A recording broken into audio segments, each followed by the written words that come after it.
Well, hey there, and welcome to another episode of the After Hours Chats podcast. Tiffany here, and last episode we had on Bigfoot expert Brian Seach, or at least that's the topic that he's the most passionate about, but he's pretty knowledgeable in other cryptids as well. And this week I have somebody else who is also in the cryptid and interdimensional creatures as well. And I also met him at Christine Soltis's cryptids panel this past April, and it's a pleasure to have you on. So I'd love for you to introduce yourself and what exactly it is you do and what you specialize in. So my name is Robert Solomon. I'm also, much like yourself, I'm a podcast host of This Uncanny Earth, where we delve into different facets of the world around us, from Dyson spheres to Bigfoot to ghosts to science to religions, everything under the sun. We get into that. I've started getting into this stuff when I was young, like a really young age. My grandmother had a Time Life Westerns book that showed the bodies of the dead, because in the Old West they needed those bodies as two things. One is proof the person was dead, so that the town would calm down, and two, it would curtail would-be thieves into making those same mistakes and ending up in that box that everybody has to walk by. You see the bullet holes, and because they wouldn't clean that up, they wouldn't remove that, so you're seeing the bullet holes in the head and the chest, all of it. Yeah. So ever since that point, I was like, well, there's more to this earth than what I thought it was. Mm-hmm. Oh, very cool. And is there a particular area of study that you specialize in? Because I know I met you at the cryptid panel, but yeah, is there like a particular area of study when it comes to interdimensional beings? So for myself, I love studying other religions. I have my own faith as well, but I feel like a lot of history is intertwined with different religions, and different religions discuss different cryptids, but they all seem to have a shared experience of what are known as giants, or giant beings, giant entities, however you want to phrase this. We have the Islamic faith that talks about Abel being 80 feet tall. We have the Christian Bible that talks about the Nephilim, the Book of Enoch. And then you have Native American legends about giants that inhabited the United States, the black and red haired giants that were here before the American Indians were, and they had killed a lot of them off because they were cannibalistic. And there's a lot of red-headed giants, that are cannibals, that are listed throughout history, that I don't know if it's something to do with the genetic aspect of it, where these giants produced that red hair and they were just cannibalistic by nature, or if they're an offshoot from a previous civilization. I'm a big proponent of our world flipping or resetting. Because if you look at different historical texts, it'll talk about like the Hopi have the ant people that came and grabbed them, took them underneath the earth so that the earth could go through its catastrophic phase. There's also a belief that the poles have shifted numerous times, and that's the Adam and Eve situation where the Garden of Eden was here, shift, gone, shift again. And it's basically like we go through resets every 5 to 10,000 years. Yeah, and that's interesting that you mentioned the giants and like the Book of Enoch and all that stuff. And the thing is too, it's like a lot of these creatures, it's not as though, okay, one religion or one culture talks about them. It's not like, oh, it's only in the book, the Book of Enoch, or like the books that were taken out of the Bible and everything, which that's a whole nother rabbit hole too. I could go off on that too. So as to why that happened. but yeah, but like you said, there's like the Native Americans, Hmm. there's the Islamic religions, like over in the Middle East and in Yep. Europe and all over the place. Like people Hmm. talk about these giants, and what's your take on them and where they came from? So I treat this conversation like I treat the flood. Hmm. There are so many, because obviously you have the Holy Bible that talks about the flood, which happened due to the unification of Watcher and female women that ended up with the Nephilim. You Hmm. also have the Mayans and their giants. You have the Aztecs and their giants, and then you have Yeah. Southeast Asia and their giants. And this isn't something that if there was if there was 20 stories about giants, I might be able to say, you know what, that's cool. It's probably not true. These people Right. probably just exaggerated. Hmm. But when you're dealing with thousands upon thousands of cases, and then you run yourself into the Smithsonian era Yeah. of giants, which early Americana into, where we're at today, and the Hmm. Smithsonian coming in, taking bones out of high school gyms. They had a big giant there that they had found on the school Yeah. property, and they decided to put them up in the high school in California. Hmm. And the Smithsonian came in and probably bought it for like a nickel, because the Smithsonian, that's what they did. They Right. would go get all these bones. So between that and between numerous accounts Hmm. in Native American folklore and Middle Eastern folklore, Asian folklore, European folklore, the fact that Hmm. there's so many of these accounts, much like the flood, how there's different accounts across the world, at Yeah. some point you have to put away the concept that this is a might be and that it is a reality. Right. Yeah. Now, yeah, it's interesting too that you mentioned the flood. What is your take on the flood? Because I know a lot of people have a lot of different theories on that, on, what exactly that was. Like everything from, you know, God parting the heavens and sending down the waters, and then some think just it was like a kind of like volcanic springs, coming up. And then like the story of like Noah. Like what is your take on that? So Noah is part of a story also known as Unanapishtim, who Hmm. was a Sumerian fellow. Same basic concept, but the flood to me, in my faith, Hmm. was done by God Himself. Hmm. However, it could definitely be done scientifically. I Hmm. think there is some scientific fact for that. A lot of people will point to it being a localized flood. Yeah.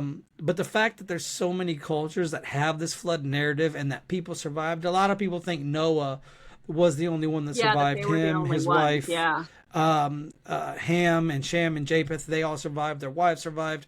But Hmm. what that does is that sets up for an incestuous aspect, Right. because it's just them. Right. For me, I think other people survived that flood, but I Hmm. think it was paramount to put forth that Noah or Unanapishtim had survived that flood. But I definitely think other people did, and I say this from a scientific point of view Hmm. because if anybody's ever looked into the Plantagenet dynasty of Europe, Yeah. they were very much inbred. They were very much, cousins with cousins, brothers with sisters, mothers with Hmm. sons, fathers with daughters, that sort of thing. What that does to your genome, what that does to the genetic aspect of the human body, is it starts to distort it. It starts to break Hmm. down certain aspects, certain proclivities. It starts creating a sense of paranoia, or the Habsburg jaw, if you've The ever seen the Habsburg. Yeah, I was, Habsburg. I was about to Yeah. say that. Yeah, the Yeah, Habsburgs yeah, of yeah. Germany, Bavaria, Yeah, yeah, and they Yeah. were all inbred, and what that does is it genetically makes a person inferior in many ways that are important to our everyday life. Simple Hmm. things such as thinking, things such as eating, sleeping, walking, things that we do normally, these folks couldn't do.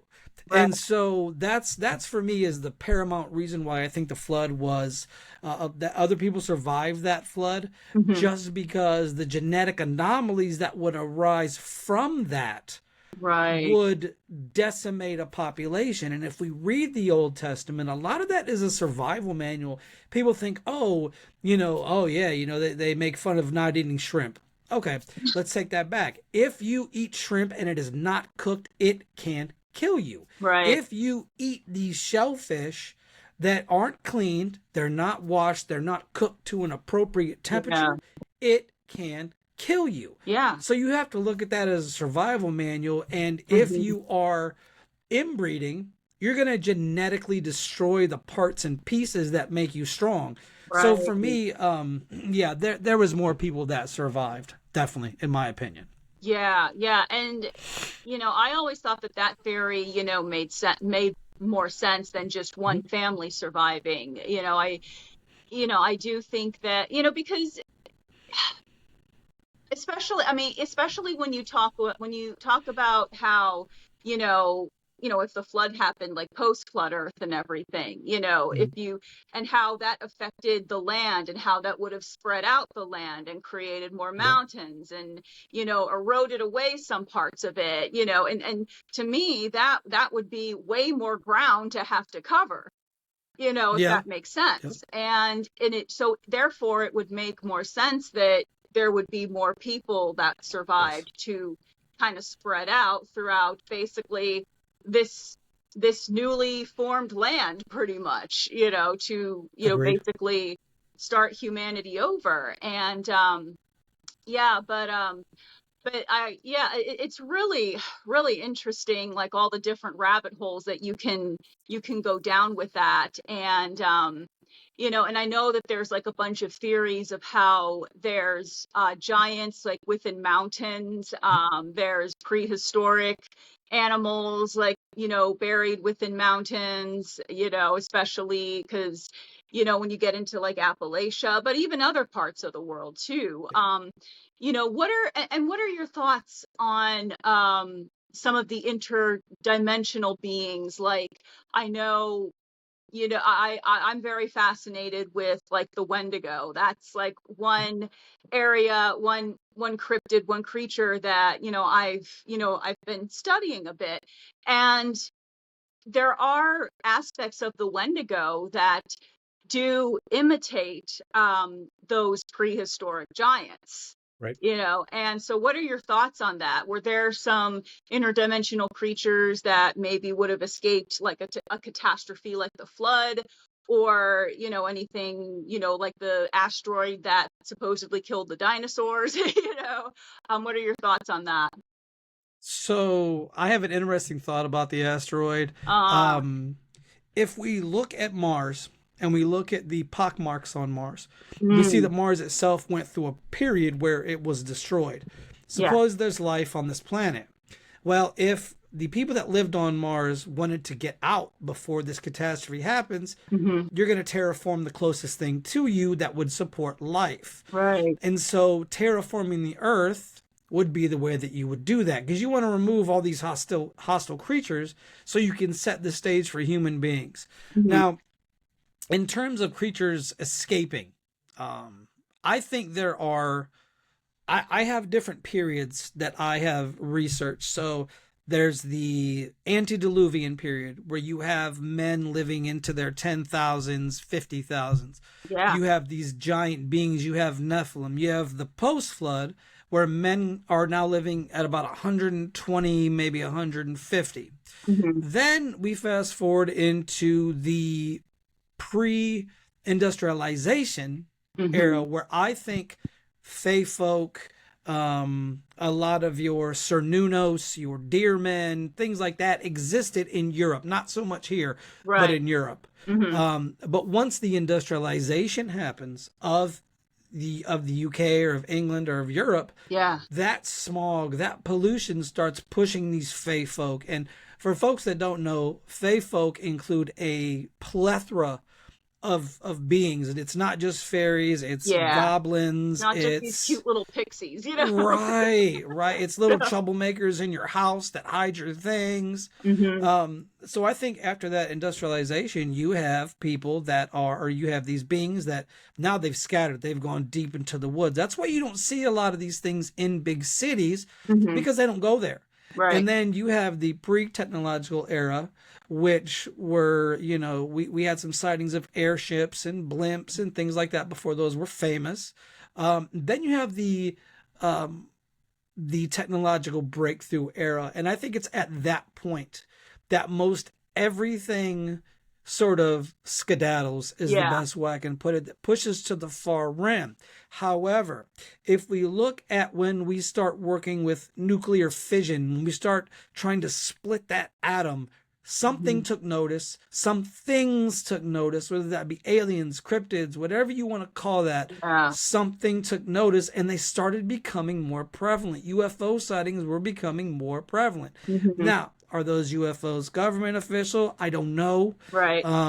But I think a lot of what you see is pushed to those fringes. And I think the case with the Wendigo Hmm. is an interesting one because Yeah. it has some interesting facets, such as it's almost like a curse and your body's deteriorating to the point to where you have to eat other people in order to sustain some form of human consciousness, because you Yeah. start losing that during that transformation. And Hmm. that doesn't count into the effect of skinwalkers as well. These entities or these beings have so many legends stacked up with them Yeah. that at some point you have to start facilitating truth from fiction. You have to Hmm. start saying, okay, what are these entities? What are they really? Because I like to consider myself a peaceful skeptic. I Hmm. want to get out the way what it could be. Like, say my door just magically opens, right? Yeah. Is my door on a slant? Is my door on a decline where, okay, now the door is going to close automatically, but Hmm. everybody's spooked out? I think once we move past that, then we can start Yeah. ascertaining the best way to sort of lock down these cryptids, much like the Wendigo, which I also find very fascinating, Hmm. much like your skinwalkers, once again, which I find fascinating. But I think a lot of this is part and parcel to our love for that atom area, our love of, we've made a nuclear bomb. We Yeah. took one of the most powerful processes known to man at that time, and we have pushed it so far forward that other Mhm. things are taking notice. And maybe that's also caused certain things to avoid us, like the plague. Yeah.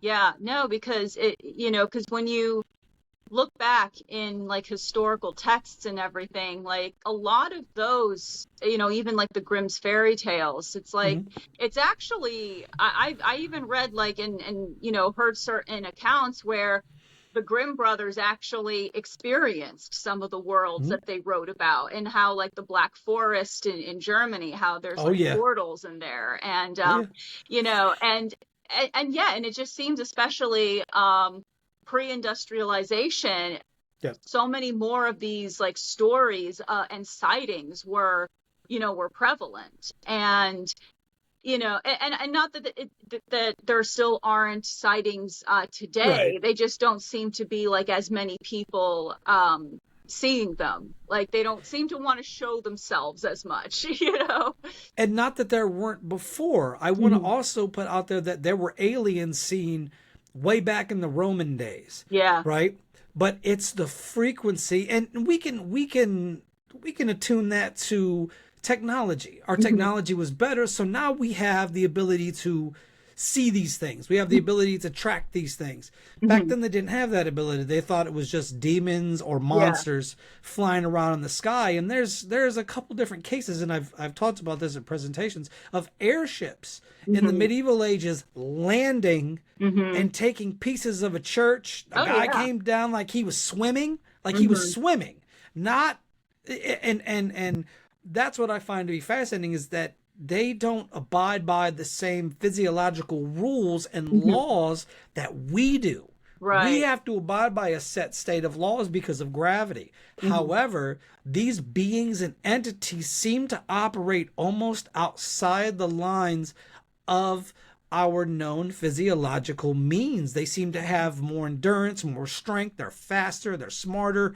They can see in the dark, they can see things that we can't. And so Right. you have to wonder if these are byproducts of that bygone era. And a Yeah. lot of them either went underground or they went so deep in the forests that we can't find them. And I like to I like to throw out the analogy of the giant squid. We didn't think the giant squid Mhm. existed. We thought Right. people just made this up, and then we go and find it. And that's Yeah. another thing. We don't even know what's in the ocean. We haven't Right. mapped out even close to half the ocean. Yeah. So, and if there's been giant squids, what else is there? What else is there? Yeah. What I else mean, is it there? said it's something like we've only like really explored about like what, like 5% of the ocean, If that, if maybe even eight at that. most, I think. Maybe eight at Yeah. most. That's 8%.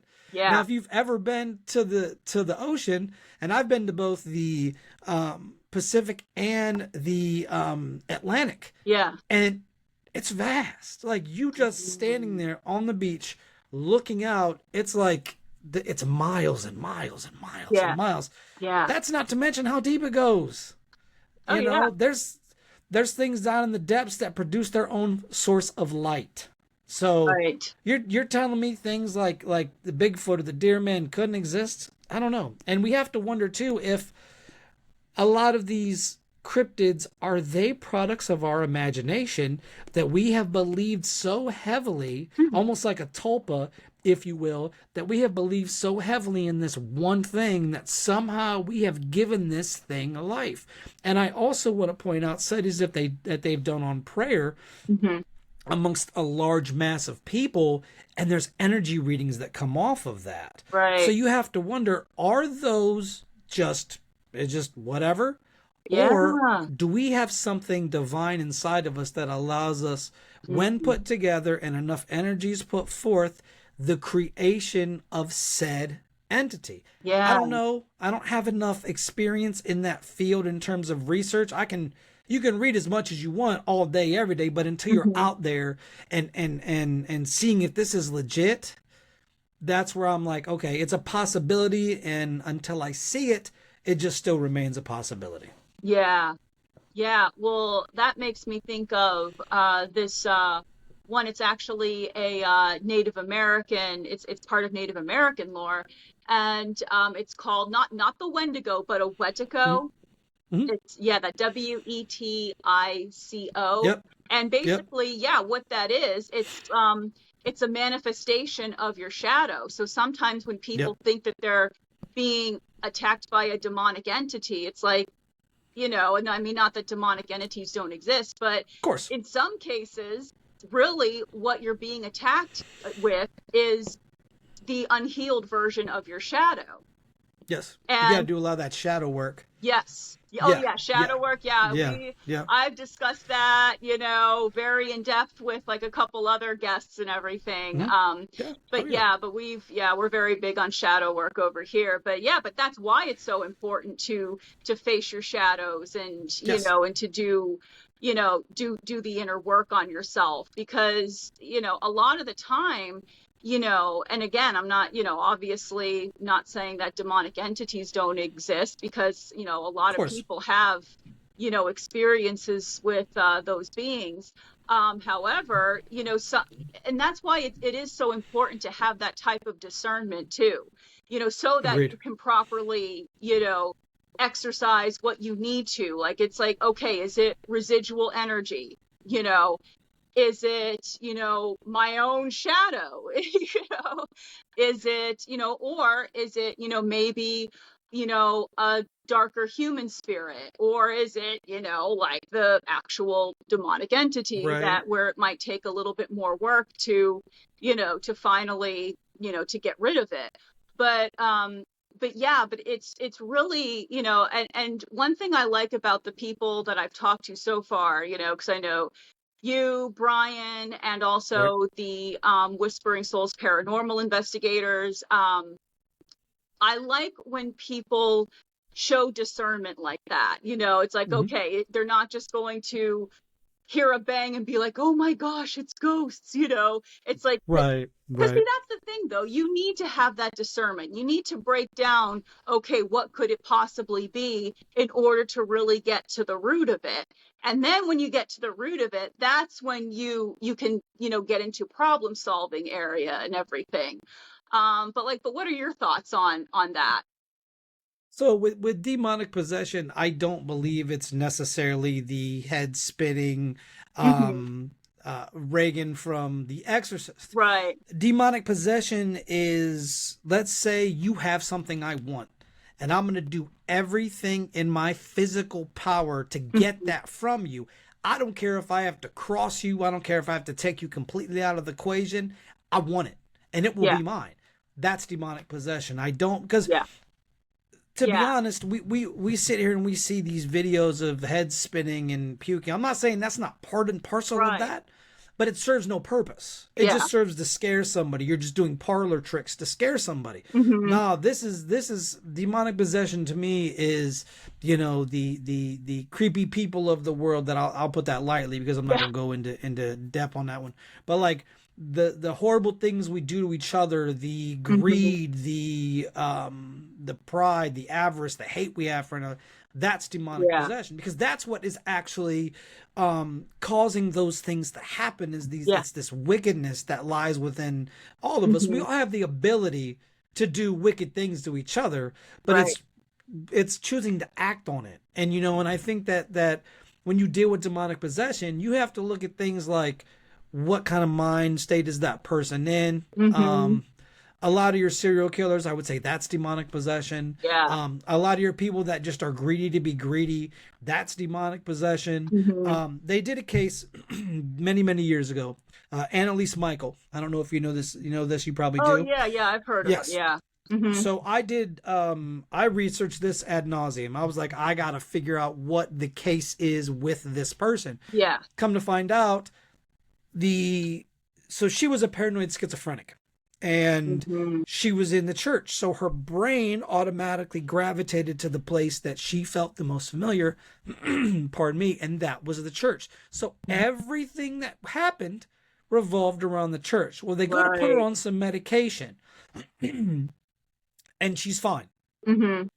They take her off. Now, anybody that knows about mental health meds, if you just rip them from somebody, it will basically cause them to have a psychotic break, because their brain is starting to heal itself. And now all of a sudden you've taken away cold turkey. You haven't weaned them off. You've ripped it away from them. Their brain collapses. And that is exactly what happened to Annalise Michael. Is her brain collapsed. It couldn't hold the weight anymore of of everything she was going through. And so it collapsed. And then that's why she looked emaciated. That's why she looked like she looked evil, because these people took her off the medication that was essentially saving her life, because she was good. Once they put her on that medication, she started to level off. She started being, you know, a normal person in society. And they said, oh no, that's evil. That's wicked. Then they took it from her. And then they basically killed her. They basically wrote her a death sentence. They said, you know, we're taking this stuff away from you. Oh, well. And I've heard the recordings of her talking, and it is in line with what a paranoid schizophrenic would go through. They're paranoid. You're having extreme paranoia to the point that you're breaking mentally. You're not here. It's very akin to a dementia patient. You slowly start breaking down mentally, and she broke down mentally. And it breaks my heart to see that, because she was good to go. And then, you know, people being people and doing people things. And if you always remember, people will do people things. You're never quite disappointed as much, you know, because you can always count on that. But watching her go through that, because I saw her as a beautiful young woman, and then I saw her as an emaciated person, something that was a formerly beautiful thing. You've destroyed that. And you can't, there's nothing you can do. Once you've caused her to have that psychotic break, you can't come back from that. And that it hurts. It hurts to see that, because she's just a normal person. She just had her brain, or the chemicals in her brain weren't righted. There was no balance in the chemicals of her brain. It leaned one way or it leaned the other way. And that's what killed her. And if they would have kept her on that medication, she would have lived to be a very old age. I truly believe that. Wow. Yeah, because I know I you know, heard of that story. And, you know, and I've heard like people, you know, talk about it, saying that it was more of like a mental illness than, you know, and it wasn't really possession. But but that's the thing too, because, and that's where it's also important to be discerning, because, Yes. as much as we love the Exorcist movie, that's not what most, possession looks like. Not at all. No, not at all. I mean, that would be too obvious, I would think, because, these, demonic entities, they're crafty creatures, And what better way to take somebody's eyes off of that? Yeah. By putting a person who is mentally unstable Mm-hmm. and say, you know what, let's do that. Yeah. Let's make them unstable. Meanwhile, you go over here and you take and destroy as much land, or you kill as many people as you can to get what you need. Mm-hmm. People think that's just war. They think that's just what it is. Yeah. But that person over here that is just mentally broken Mm-hmm. is demonically possessed. Make it make sense. Yeah, and that's that's what I say, too. It's it's not it's the people in the suits that you need to be worrying about. You don't need to be worrying about, at least to a large degree, like the horror movies, or Sally's crystal shop down the road. It's like, that's not Right. who you need to be worrying about. No. You need to be worrying about, like, the, like I said, the people in the suits, the people who are like, Right. oh, we're here to help you, but we're going to poison everything first. It's the key word. We're here to help. Yeah, but that's what you need to be worried about. And I think all these other cases of people like going after like heavy metal, going after horror movies, going after things, like I said, Sally's crystal shop down the road, like going after those things, those are distractions. I mean, and even, if you get into like, I've heard, just things on like the satanic panic of, the 1980s and everything. It's, and not that stuff doesn't happen, but again, that was being served as a look over here while we do all of this over here. It's a distraction. Switch. Yeah, bait and switch. Yeah. Yeah, but, it's sad. It's sad. Mm-hmm. So what are your thoughts on, because I know I've read some theories on how the earth is actually hollow, and there's cities inside the earth instead of like what we're told is actually inside the earth. Like, what are your thoughts on that? So this is an interesting question to me, because I believe it's possible. I believe that, like we said, the men in suits, they probably have whole underground cities. Yeah. And people always want to say Hollow Earth is more of a metaphysical aspect, like Shambhala or any of those places. But if you go to the Denver International Airport, they have a whole secret underground section. If you go to the bunker at White Springs in West Virginia, there's a bunker down there that goes all the way down for the world's leaders. Yeah. So yes, there are cities down underneath the ground. Yes, of course. Now, the one thing we have to remember, though, is human beings need a certain level of vitamin D to survive. We need sunlight. Like, we can't just live underground forever unless you have artificial sunlight, which they do have. I don't know, obviously, technology that the government has or whoever is running things. Yeah. Their technology is far more advanced. It's been said that the technology the government has is anywhere from 20 to 25 years more advanced than what we have today. So it's possible that they do have artificial sunlight. Now, that being said, do I think that there's a hollow earth with a little sun on the inside of it and all that? I don't necessarily think that. Could I be wrong? Sure. I'm not about to go traipse off and go deep into the underground of the earth, mind you. Antarctica, Right. I would love to go to Antarctica, but they won't let you there. There's a reason they don't let people in Antarctica. And I have a whole theory about that one. Oh, yeah. Wow. But for the most part, you go to Mammoth Cave in Kentucky and it goes. It's one of the deepest cave systems in the United States. Right. So you have to wonder, what's in these caves? Right. Because much like the ocean, we have not explored all the cave systems. Is there Mm-hmm. something deadly lurking in there? Probably. I mean, Yeah. there's probably something crazy in there. But as far wide as underground cities, yes. But in terms of like a whole sun and that sort of like oceans down there, I don't know about that. That would be something that I would need more empirical evidence before I could Mm-hmm. ascertain whether or not that is a viable belief. Wow. Yeah. Yeah. So, like, what are some of your thoughts on Antarctica? Yes. Now it's time for people to look at me like I'm crazy, which is fine. I don't care at this point. So one theory that I have is that if we read the Book of Enoch and Hmm. we study it, the first book, because the second book goes on to talk about the high heavens and things like Yeah. that. But the first book talks about when God punishes these watchers or these angels that had intercourse with human women, they Yeah. are put into the earth. They are put in Hmm. chains and they are bound into the earth. And I think Hmm. one of those places could very well be Antarctica. I mean, we have to Yeah. look that Antarctica at one point was a lush tropical paradise. Hmm. You got, I think, 3 miles, 3 to 6 miles of ice, Yeah. but underneath that ice, I think you have that lush jungle paradise. And Yeah. there's a reason why there's no skirmishes there. Everybody seems to get along very well there. You don't have wars being fought there. Hmm. And there's a reason for this. Yeah. Now, of course, you're going to have scientists down there just studying the place, obviously. Right. But I think there's some nefarious things that are going on.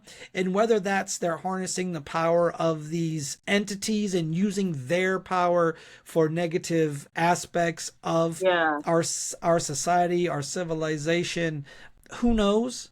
But Hmm. that's one of the biggest things for me is what's there. And I also want to point out that if you've ever read Dante's Inferno, just the first one. There's three Oh, books, yeah. but the first one. Hmm. The ninth circle of hell isn't fire, it's ice. Ice. Because Yeah. ice is a sign for betrayal. Yeah. Because there's nothing colder. If you are willing to stab somebody in the back that loves you, cares for you, gives you everything, Yeah. and you're willing to stab them in the back, it's a cold thing. It's Hmm. not anything, it's not like, it's not like a crime of passion. This Right. is an ice cold thing. You don't care at all about that person. And Hmm. so when we looked at Brutus, Cassius, and Judas Iscariot, one in the mouth of Satan, the other two in his hands, and he takes turns eating them.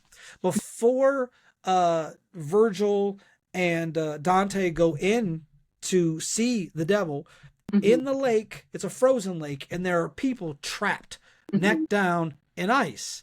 Hmm. Antarctica, a big block of ice. Now, Yeah. obviously, the Divine Comedy was written as a way for the author to Dante Alighieri to sort of slander Hmm. nobles. Like the whole process is him it's just for the kids out there. It's a very big diss tape. He's just Yeah. dissing everybody. He's going through and running people through.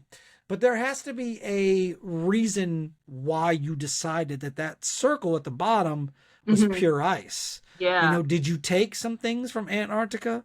Mm. Also, there's a lot of talk of, all these countries having spots in Antarctica and they don't fight.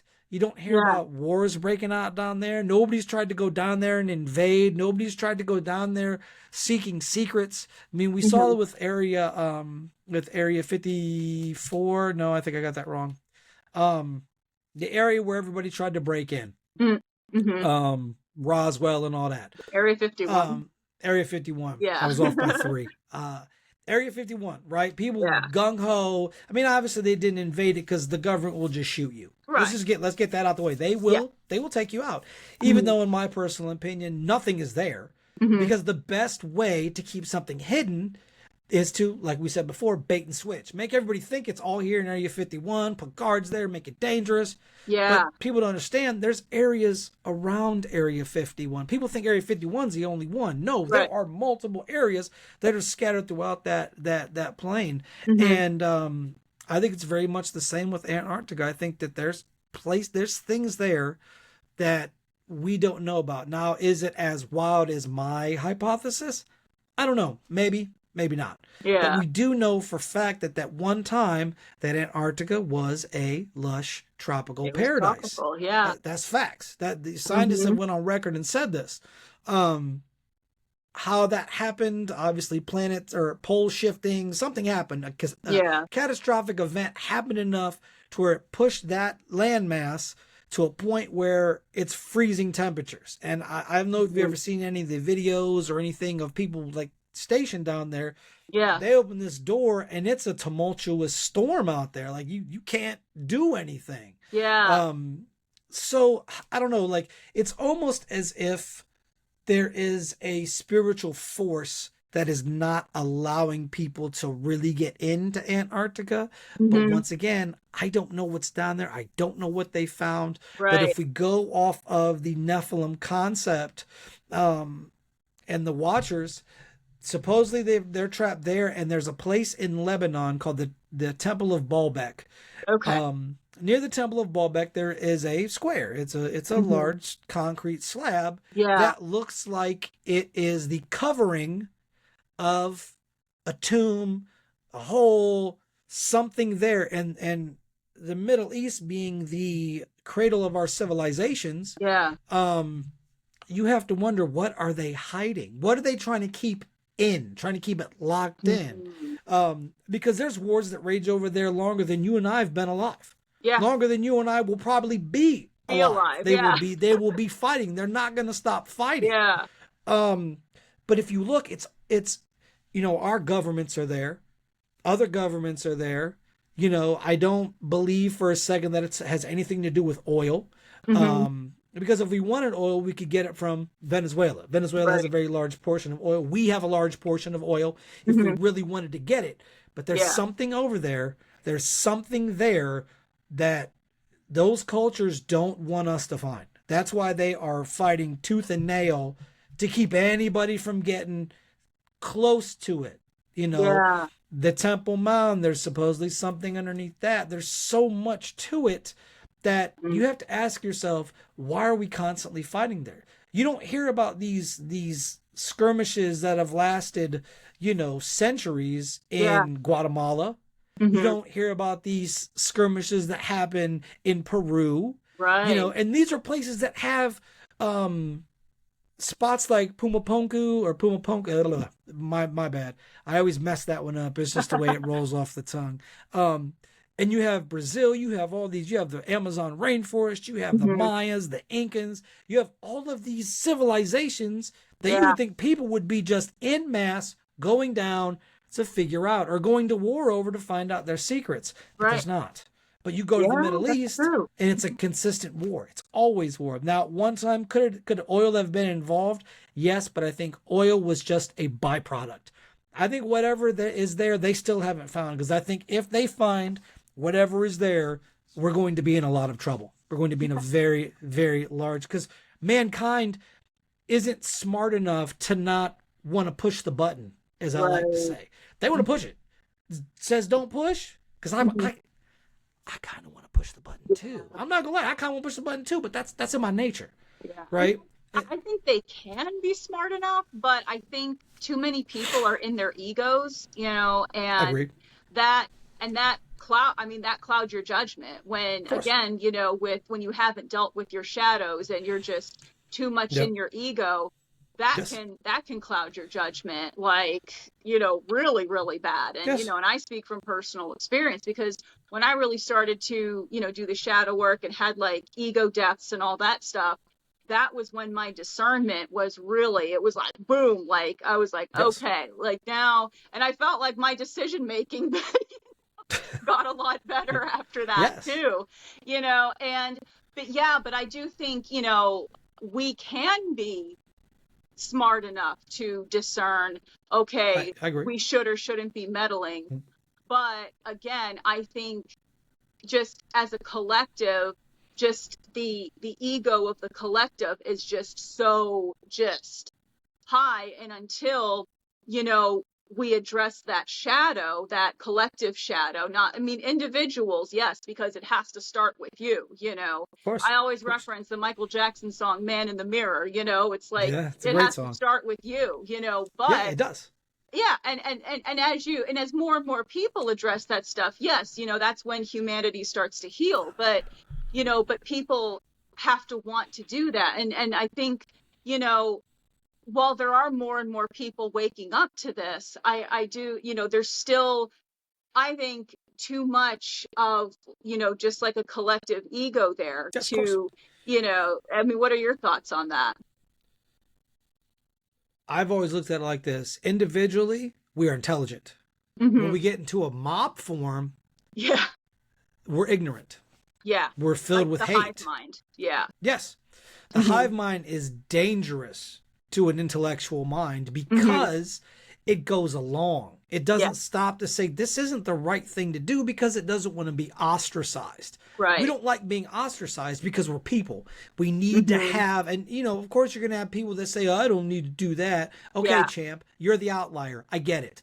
yeah. But a majority of people, we want to be loved. We want to be cared for. Hmm. We want people around us that love us and care for us. So we tend to kind of go into that collective aspect Yeah. um, to our detriment sometimes. It's not for our Hmm. betterment, it's for our detriment. And I think once you sit back and look at that kind of like ideology, you look at Yeah. places like, you look at, you look at World War II Germany, you Yeah. look at World War II Japan and Hmm. Nanking that isn't talked about as much, but is still very much a thing Yeah. because people in higher places said, you know what, we as a race are better than you by Hmm. far, and we don't have to look at you like human beings because you're Right. not. You're not us. You're not. You're Hmm. not Japanese. You're something else. Yeah. So we don't have to look at you as human beings, and if we don't have to look at you as human beings, we don't have to treat you like human beings, Hmm. and that means we can get away with whatever we want in our society because then we start painting that broad brush Hmm. of, here you are supreme and they are not supreme. So Yeah. what should we do with the people who aren't supreme? Let's get rid of them. But first we'll Right. do some experiments on them. And it shows to prove that the hive-minded aspect Hmm. causes some very, very serious consequences for our society. But if we even go back, if we Yeah. go back to the Spanish Inquisition, if we go back to, like I said, the Plantagenet dynasty, if we go back to Genghis Khan, if we go, you keep going back far enough, you're always going to find a collective of people. You even go back to Moses, and Moses goes on the mountain to talk to God, and Hmm. the people down there, they need a symbolic representation of God instead of just knowing that God is everywhere. Right. They say, you know what, let's make some idols because we have to have proof of a God. Yeah. And the whole time in the Bible, God's saying, you don't need proof. I'm here. I got Hmm. you. You don't need this proof. Hmm. But people are people and they're gonna people. And I attribute a lot of our collectivism to our longevity. You see, Hmm. we only have a short span of time, a very, Hmm. very, very finite span of time between all of us. We all have an appointed day to die. Hmm. And nobody's going to make it out of this. Nobody makes it out. Nobody makes it out. We're not living forever. Hmm. Nobody's got the secret serum, unless you're probably high up and you're a diabolical human being. But you, me, well, I don't know, you might have it. You might have the serum. You might have I it. might. You You might have it. never know. If so, link with me after because I'm trying to live a little bit longer. I don't know forever, but just a smidge a Yeah. little bit longer, just for my Uh-huh. research. Um, but I think our longevity, and I talked about this on my podcast last Saturday with my co-host. I said the reason why we don't have Dyson spheres, the reason why we aren't able to expand our reach out into that universe is because our lives are finite. Because who's going to pick up my research when I'm done? I don't expect anybody to pick up my research. I'll put it out there. If people want to pick it up, run with it, Hmm. sure.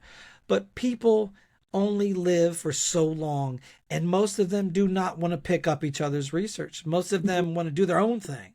Yeah. And so, because we don't live for 1,000 years, we build, but then it erodes because that build is only for so long. We are only here for so long. Mhm. So our longevity is a curse. We don't live that long. So, and if we know we don't live that long, we don't have to care about other people. And that's another thing. I've heard people say, I don't care what other people think because I'm not here that long anyways. And that's crazy. Because Yeah. you should care. You should have some love for your fellow man, even if we do not agree on Right. political issues Yeah. or societal issues. We should still have common respect, common Hmm. love for one another. And we don't have that Right. because, once again, we are taught. We are taught to hate each other. We are Yeah. taught to be divided because if you're divided, and you brought up a great point earlier, it's you're divided. Haha, now we're Yeah. over here doing this. And then they can do it without obstacle. And that is something that is, once again, due to our longevity. We don't live long. So Hmm. we have to get what we can get while we are here. Yeah. Yeah. Yeah. It's definitely, you know, an interesting topic because, 'cause I know, when you look at the ancients and how like they lived for like thousands of years and everything, and Right. I mean I do think it's possible, for a human to live at least like, over 100 and Oh, yeah, everything and definitely. still be in relatively good shape. Um, but that takes a lot of discipline. It takes a lot of Yes. mental discipline. It takes a lot of physical discipline. It takes a lot of like mastering yourself. And the thing is, it's like, and I'm sure, and it's like when you talk to most people, I think they like the idea of doing that. They like the idea of self mastery, but are they actually going to put in the work? I think to a large degree, unfortunately, the answer is no. I could be wrong, but it kind of like goes into that hive mind. It's like, that, okay, I'm supposed to be doing the shadow work. I'm supposed to be doing like somatic movement to, kind of release all this garbage from my nervous system and my fascia Right. and all that stuff, because that's a lot of the part that ages you and everything. Yes. I know I'm supposed to be doing things on a physical level too, which is, eating, trying to eat as well as you could in this day and age, because let's face it, Right. you're Right. not going to totally escape the toxins. No. um No. but trying to like, and just, move your body and like do all Yes. these, try to do the best you can there, you know and get your sleep, all of that, but a lot of people, again, it's like, I don't think it's that they don't want to do it, because, and I was talking to Andrea Dean von Scoy in the last episode that she was in, because she's in her late 50s and like getting into bodybuilding, and she at first Good for didn't her. think she could do it because she's like, too old, and like the Mhm. people at her gym was like, they were like, no, we have people in their 80s Easy. getting into Easy. bodybuilding, getting into the best shape of their life. um but she had to kind of overcome that mental hurdle of, being programmed into thinking like, oh, I can't do this like past the age of like 30 or whatever, Right. or 20. I've even heard people say 25. It's like, really? You really Mhm. think that? But it's like, and even, because, I've worked in the, the fitness industry too. And I've had, women who are like, oh, I'm 45, my bikini days are over. And I'm like, why? And I would tell them there's people Yes. way older that like in their 60s, 70s, 80s that are getting into the best shape of their lives and, Listen. doing all these really cool things, competing. And it's like, it was interesting to see their reaction, because it was like they knew that it was possible, but they only thought they think it's possible for other people. They don't think Yes. it's possible for them. And that is when you have to do that inner work and like get past those mental hurdles and do that shadow work and be like, hey, where did these limiting beliefs come from? Right. Because even getting back to like, because you were talking about like, prayer earlier, in this in the hour and everything, and how, and really, I mean, prayer is a form of manifestation. Of It's course. called, spelling for a reason. Words are spells. There it is. And when you're speaking, death language over yourself, Yep. Yes. that's what you're, I mean, and I'm not, Yes. it's like, and see, that's where it gets touchy though, too, because then people will say, oh, so you're saying it's my fault that like I got sick or with this disease. It's like, well, no, it's not your fault. But, but it is also important to recognize that you have a lot more power over yourself and your life than you think you do. Yes. And I think, like I said, I think people like the idea of that self-mastery. Otherwise, manifestation and The Secret wouldn't be as popular as it is. Of course. But I think it's more like actually getting in and doing the work. Agreed. What do you think about that? So for me, I lift almost every day. It's my favorite thing to do. I love it. It's a very basic, primitive aspect. Mm-hmm. And as a man, we build muscle better as we get older. It's easier to put muscle on as we get older. It's Mm-hmm. also easier to put fat on. So Yeah. you have to regulate yourself. But I go in there and I beat my body up every single day. I mean, I beat myself up. And I look at it like, when you get old, when you're an old person, Mm-hmm. sitting around is death. It's Yeah. death. Your body stops working. You have to consistently move. You should always be moving. Of course, you need to get your sleep in. That's important. You need to eat your balanced meals. That's also important. Yeah. But it's taking that step. Like, there's days I don't want to go, but then I Yeah. make myself go. I force myself to go because Yeah. I'm stubborn. Like Mhm. I like to say I have lived this long out of spite and stubbornness, and that's it. It's just Yeah. spite and stubbornness. But I go in and I lift, and I probably am in that gym 2 hours lifting heavier weight than I lifted when I was 19, 20. Mm-hmm. Because I don't limit myself in what I can do Mm-hmm. like other people do. Is that saying I'm about to go start playing college football tomorrow? No, I Yeah. know my limitations, Mm-hmm. but I know how to advance myself because of those limitations, because there's Mm-hmm. always a will, there's always a way. Yeah. And people that sit around and they feel sorry for themselves and they mope, you're just killing yourself. To be Yeah. quite fair, frank, and honest, you're killing yourself. Mhm. There's nothing better than going in and be like, man, I don't want to do this today. But then when I'm done, my body's like, thank you. I feel refreshed. I feel Yeah.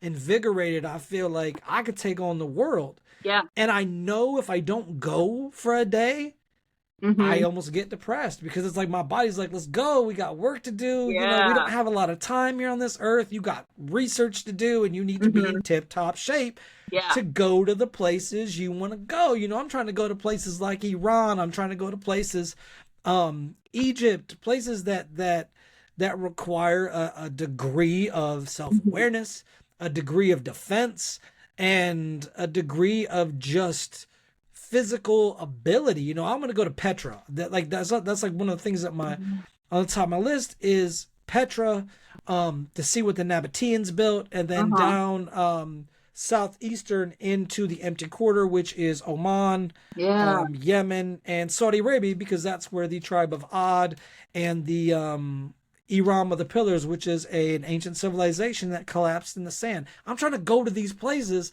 and I can't go to them if I am a lazy wreck. I have to get myself top shape to go do these things. Mm-hmm. Yeah, absolutely. And yeah, so basically, where can people find you and find your work? So you can find my stuff on YouTube. This Uncanny Earth, that's where me, my co-host Spider, and my co-host Steven, we're Mhm. all there. We're all talking about the cool stuff that people Yeah. like. We talked about the Fermi paradox. If aliens exist, why don't we see them? Yeah. We've talked about everything. You can find me at different presentations. I know Christine, and I love Christine. She's such a good person. I absolutely love Christine. Mm-hmm. She's got a couple things coming up that you can find me at. I love doing presentations. I love getting up in front of people and Yeah. talking about what I love. I'm not afraid of it. I love to talk, as apparent by today's episode, which I'm grateful to you for. Yeah. But for me, you can find me there. I'm always working on research. I always share my notes. So if somebody's working on something, please feel free to reach out to me personally and say, hey, I got a question about this. Because I do the same with my fellow researchers. I don't know everything. And Mm-hmm. I'm not a big fan of gatekeeping in our community. I absolutely hate it. Right. Because you might have a piece of information that fits the puzzle that I'm working on together, which will then in turn fit the piece of the puzzle you're working on. Mm-hmm. And if we're consistently gatekeeping or we're consistently keeping information from each other, what are we doing? Right. I have, if we look, well, you got to go the other way. I always get these confused. Behind me, this is just like a very small, this is probably like 17% of my total library. But I have all kinds of books here. But this one here is the Shams al-Maharif. It is a Arabic grimoire with the ability to summon jinn and jinn kings and magic squares. So I keep all this stuff at all times because my research is that serious to me, because there's things I want to know. And so, please feel free to reach out, thisUncannyEarth@gmail.com, if you have any questions.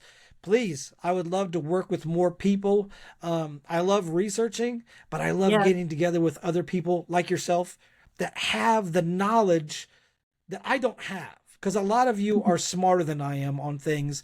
I don't know a lot about the shadow work and things of that nature. I know part and parcel of it. I know bits and pieces, but I'm always willing to learn more. And while I love reading in a book, I love to read. I need somebody, like yourself, that has that passion behind their eyes, because you can always tell when somebody loves what they're doing and when somebody hates what they're doing. Yeah. And to see somebody like yourself or Christine, Brian, Jamie, and Jenny, all these people that I love, these are great people. I love these people because they are my peers. Yeah. And I love them. I love these people. They're beautiful people. And I can go to them at any time. I can reach out to Brian right now on my phone and say, Brian, I got a question. And he'll be able to help me with that. I get people that ask me about giants all the time, because I'm one of the few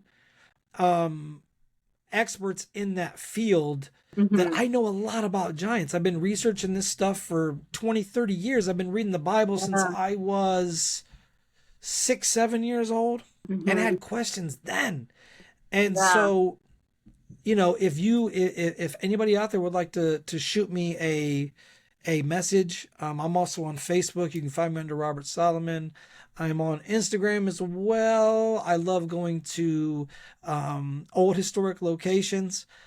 Big fan. Stan Hewitt, I was just at a couple weeks ago. I love to see old craftsmanship, old architecture, and I just love being in old places. So, but you can find me. You can find me on YouTube. You can find me on Instagram, and you can find me on Facebook, and I do voice acting as well. So I do a little bit of everything. Cool. You do a little bit of everything. Very multifaceted. I do.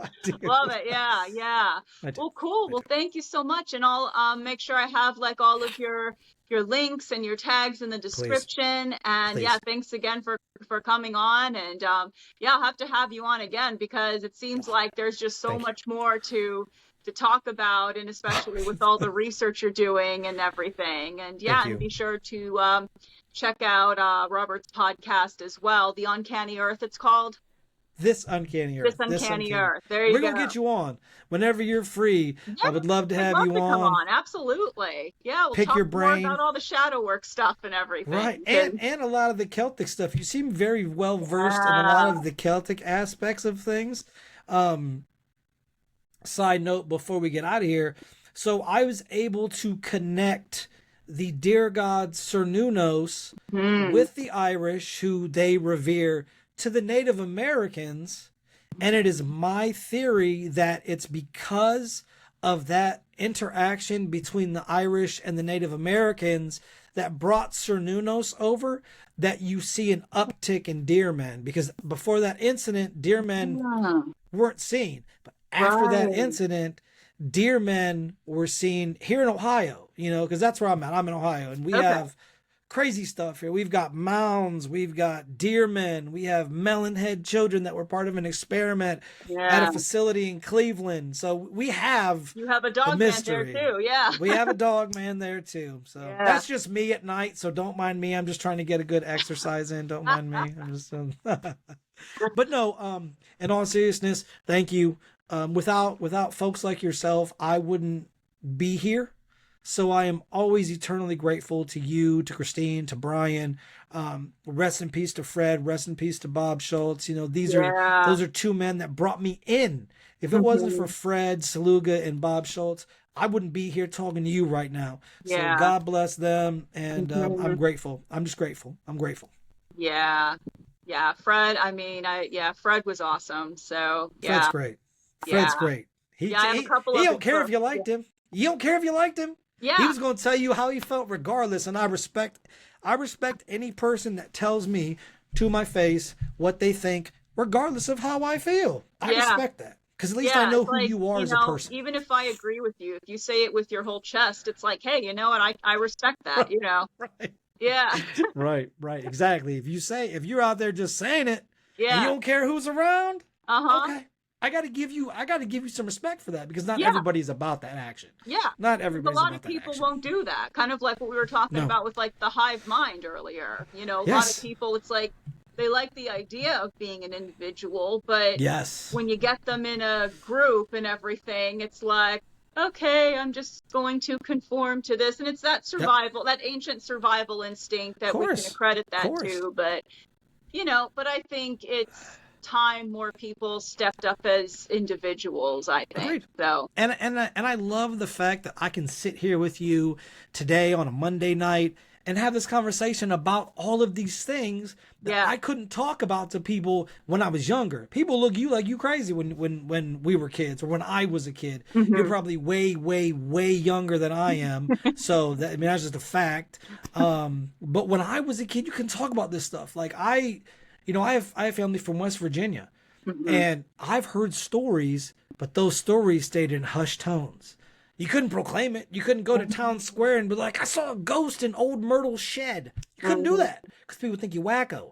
But nowadays, I love it. I love the fact that we can talk about this stuff in the open, and people think I'm probably crazy, but whatever. I'm long past the point of caring if people think I'm crazy. I don't care.